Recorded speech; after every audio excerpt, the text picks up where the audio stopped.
inverse correlation with how happy people are with her. That's why she doesn't do press conferences. Everybody criticizes her for not talking to the media. Well, it's obvious why she doesn't. Because nobody believes her, so she knows the more I talk, the more my poll numbers go down. The more she lets you know. The more she lets you know that she should be ahead of Trump by 50 points. Yeah, why am I not ahead of Trump? But you're not. To even say that, I didn't even read the full context of that because the quote itself was ridiculous. But if you say, why am I not ahead by 50 points, you obviously don't get what's going on. I watched that video and I thought it was a continuation of the skit from her Between Two Ferns with Zach Galifianakis. Like I thought she was kidding.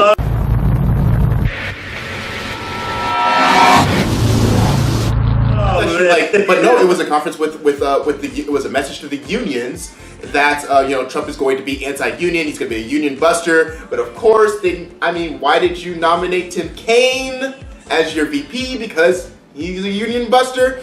So many inconsistencies. So what all Donald Trump has to do is be a fucking tree trunk, right? And just weather the storm. And so with the mainstream media, it's Fox News that's doing this debate, right?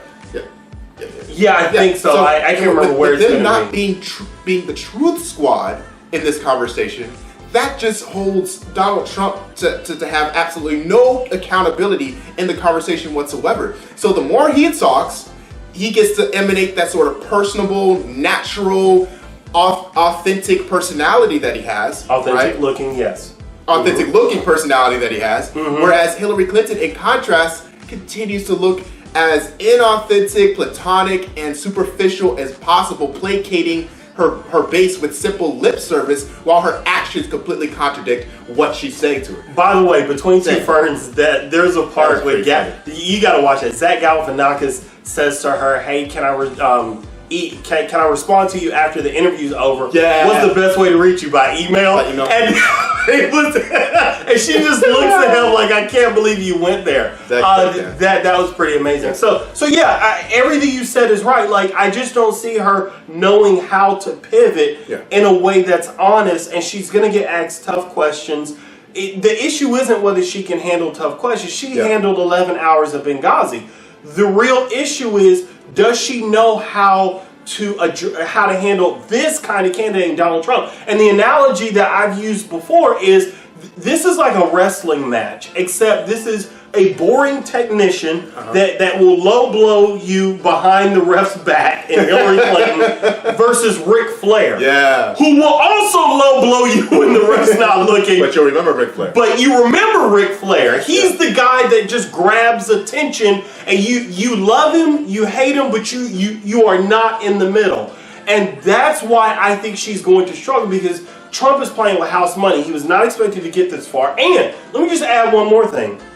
Trump says so many ridiculous, controversial things that it dilutes every future controversial thing. Right. So now when he says something controversial, we're all weary from it because we've heard it all before. So the longer this goes, the more it's in his favor, in my opinion.